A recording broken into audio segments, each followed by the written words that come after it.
Today, for the final day of 2018, soybeans were mixed. Interestingly enough, they really started out pretty well with the Brazil cutting the crop size.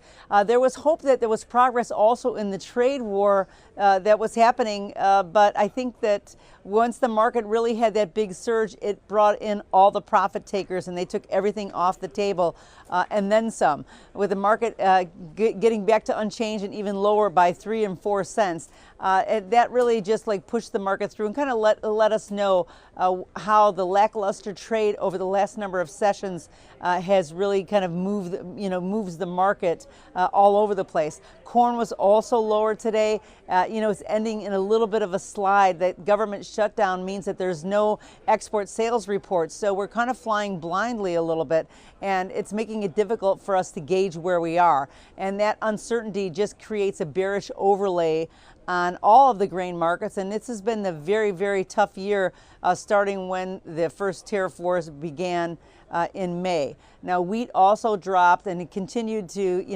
chase that $5 benchmark.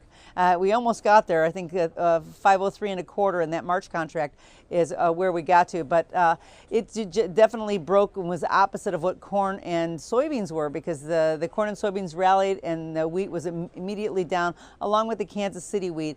I know that they were expecting some restrictions out of Russia. It just never came to fruition, and that big rally that we got up to 538 has been a complete fizzle for the past 5 or 6 sessions, and now we're sitting here trying to get to an area that we can be a little more competitive around the world and maybe start to cut through some of the wheat stocks that we have right now.